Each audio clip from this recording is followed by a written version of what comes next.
Shri Harihar hospital. Tegh Bahadur Simaria, Tegh Bahadur Simaria, Tegh Bahadur Simaria, Tegh Bahadur Simaria. हरनौन ध्यावे भाए, हरनौन ध्यावे भाए, तेग बहादुर सिमरिया, तेग बहादुर सिमरिया। सब थाई होए सहाय, सब थाई होए सहाय, तेग बहादुर सिमरिया, तेग बहादुर सिमरिया। ਵਾਹਿਗੁਰੂ ਜੀ ਕਾ ਖਾਲਸਾ ਵਾਹਿਗੁਰੂ ਜੀ ਕੀ ਫਤਿਹ। ਆਪ ਸਾਰੀ ਸੰਗਤ ਨੂੰ ਗੁਰੂ ਤੇਗ ਬਹਾਦਰ ਸਾਹਿਬ ਜੀ ਦੀ 400 ਸਾਲਾ ਪ੍ਰਕਾਸ਼ ਪੁਰਬ ਦੀ ਲੱਖ ਲੱਖ ਵਧਾਈ। ਗੁਰੂ ਤੇਗ ਬਹਾਦਰ ਸਿਮਰਿਐ ਕਰਨੌਨ ਦਿਆਵੇ ਥਾਏ, ਸਭ थाई होना जी सहाय। श्री गुरु तेग बहादुर साहिब जी सिखों के 9वें गुरु थे, जो प्रथम गुरु नानक द्वारा बताए गए मार्ग का अनुसरण करते थे। उनका जन्म पंजाब के अमृतसर नगर में हुआ था। ये गुरु हर राय जी के 5वें पुत्र थे। श्री गुरु तेग बहादुर साहिब जी अपने कार्यालय में आनंदपुर साहिब का निर्माण कराया और ये वहीं पर रहने लग गए थे। उनका बचपन का नाम त्यागमल था। मात्र 14 वर्ष की आयु में अपने पिता के साथ मुगलों के हमले के खिलाफ ये युद्ध में उन्होंने वीरता परिचय दिखाया और वीरता के परिचय से खुश होते हुए उनके पिता ने उनका नाम त्यागमल से तेग बहादुर रख दिया, जिसका मतलब है तलवार की धनी।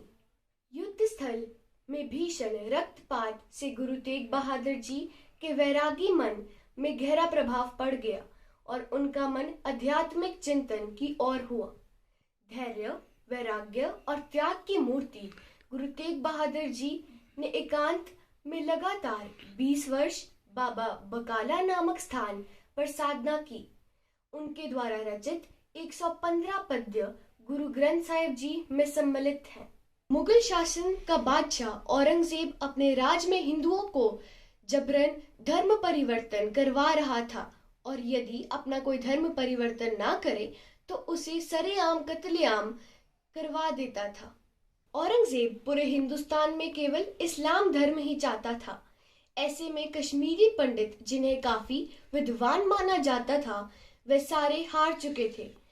कश्मीरी पंडितों द्वारा एक बड़ा यज्ञ किया गया, जिसमें आकाशवाणी हुई और उस आकाशवाणी में श्री गुरु तेग बहादुर जी के शरण में जाने के लिए कहा गया, जिसमें लगभग 500 के करीब कश्मीरी पंडित श्री गुरु तेग बहादुर साहिब जी से मिलने के लिए श्री अनंतपुर साहिब गए। वहां जाकर उन्होंने अपनी जान की रक्षा की फरियाद की और औरंगजेब द्वारा किए जा रहे जुल्मों के बारे में अवगत कराया। उन्होंने बताया कि किस प्रकार इस्लाम स्वीकार करने के लिए अत्याचार किया जा रहा है। गुरु जी चिंता में पड़ गए और समाधान पर विचार कर रहे थे। उन्होंने कहा कि इस समय किसी महान योद्धा के बलिदान की आवश्यकता है। तो साथ खड़े उनके 9 वर्ष पुत्र गोविंद राय जी ने कहा कि आपसे बड़ा महान योद्धा कौन हो सकता है। गुरु तेग बहादुर साहिब जी ने पंडितों से कहा कि औरंगजेब को जाकर कह दे कि यदि गुरु तेग बहादुर साहिब जी इस्लाम धर्म कबूल न कर लिया तो हम भी इस्लाम धर्म कबूल कर लेंगे। गुरु तेग बहादुर साहिब जी का आदेश मानकर पंडितों ने औरंगजेब से जाकर कहा कि अगर हमारे गुरु तेग बहादुर साहिब जी ने इस्लाम धर्म कबूल कर लिया तो हम भी इस्लाम धर्म कबूल कर लेंगे। पंडितों की बात सुनकर औरंगजेब बहुत मन ही मन खुश हुआ कि एक आदमी को मनाना बहुत आसान है। फिर औरंगजेब ने तुरंत ही गुरु तेग बहादुर साहिब जी को बंदी बनाने का आदेश दे दिया। औरंगजेब द्वारा अपने सिपाहियों को आदेश देने पर उन्हें दिल्ली बुलाया गया। आनंदपुर साहिब से दिल्ली तक के रास्ते में उन्होंने कई दुखियों का दुख दूर किया। उनके साथ उनके 3 शिष्य भाई मतीदास, भाई सतीदास और भाई दयाला जी उनके साथ दिल्ली गए। और दिल्ली पहुंचने पर उन सबको बंदी बना लिया गया और यातनाएं देने का सिलसिला शुरू हुआ। पहले उन्हें कई प्रकार के प्रलोभन दिए गए, पर गुरुजी पर उन सब का असर नहीं हुआ। प्रलोभन से कोई असर ना पड़ने पर औरंगजेब ने उनका मनोबल गिराने के लिए उनके सामने उनके शिष्य को उबलती तेग में और रुई से लपेटकर शहीद कर दिया गया। इसे देखकर भी गुरु तेग बहादुर साहिब जी का मनोबल नहीं गिरा और उन्होंने औरंगजेब से कहा कि अगर तुम जबरदस्ती लोगों को इस्लाम धर्म ग्रहण करवाओगे तो तुम सच्चे मुसलमान नहीं हो, क्योंकि इस्लाम धर्म में यह शिक्षा नहीं देते हैं कि किसी पर जबरदस्ती करके मुस्लिम बनाया जाए। औरंगजेब यह सुनकर आग बबूला हो गया और उसने ऐसे पिंजरे में कैद कर दिया जिसमें सिर्फ केवल आधा ही बैठ सकते थे। जब औरंगजेब ने देखा कि गुरु तेग बहादुर साहिब जी अपने शिष्यों की मौत से भी ना पिघले तो उन्होंने गुरुजी को घोर यातनाएं देनी शुरू कर दी।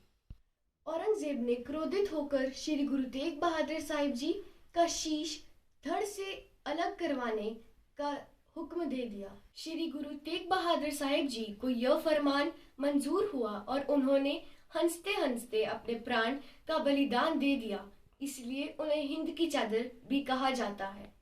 मैं जितेंद्र राजपूत अखिल भारतीय क्षत्रिय महासभा प्रदेश उपाध्यक्ष की तरफ से आप सभी प्रदेशवासियों को और देशवासियों को गुरु तेग बहादुर जी के 400वें प्रकाश उत्सव की हार्दिक शुभकामनाएं देता हूं। जैसा कि आप सभी जानते हैं कि हमारी भारत भूमि में सनातन धर्म की रक्षा हेतु भारत की इस पावन भूमि पर असंख्य बलिदानी हुए, असंख्य महापुरुष हुए।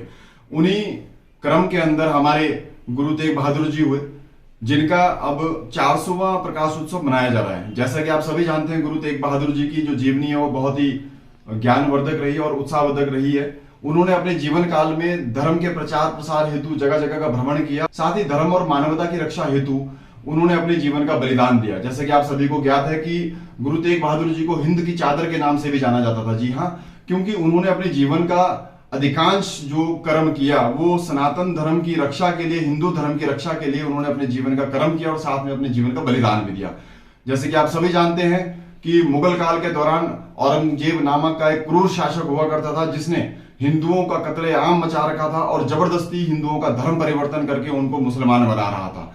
इन मलेच्छों को इनकी गलत हरकतों के और हिंदू धर्म के खिलाफ काम करने से रोकने के लिए गुरु तेग बहादुर जी ने हिंदू धर्म की रक्षा करने के लिए अपने जीवन का बलिदान दिया। और एक बार उन्होंने औरंगजेब से यह कह दिया कि अगर यह शर्त लगा दे कि अगर आप मुझे मेरे धर्म से परिवर्तित करने में कामयाब हो गए तो मेरे पीछे सभी लोग अपना धर्म परिवर्तित कर देंगे। इस शर्त को लगाने पर औरंगजेब बड़ा खुश हुआ कि चलो यहाँ पे तो सिर्फ एक ही व्यक्ति को धर्म परिवर्तित करवाना है और उसका सभी मुसलमान बन जाएंगे।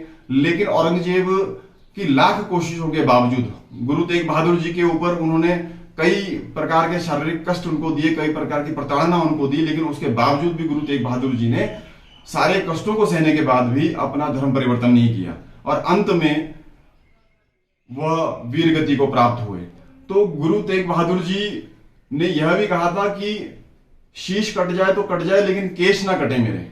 तो गुरु तेग बहादुर जी मानते हैं कि वह सिख धर्म के 9वें गुरु थे और 6वें गुरु के पुत्र थे। गुरु नानक जी का अनुसरण करते थे, गुरु नानक जी के दी गई शिक्षाओं के ऊपर वो जीवन में आगे बढ़ते थे, सिख धर्म का वो प्रचार प्रसार करते थे। लेकिन उन्होंने अपने जो जीवन का यापन किया, जो जीवन का बलिदान दिया, यह हम सबको बिल्कुल नहीं भूलना चाहिए कि उन्होंने हिंदू धर्म की रक्षा हेतु, हिंदू धर्म के पोषण हेतु और उसके विकास हेतु दिया। तो हमारा आज का जो हिंदू समाज है वह भी गुरु तेग बहादुर जी के 400वें प्रकाश उत्सव पर समस्त भारतवासियों को हार्दिक शुभकामनाएं देते हैं।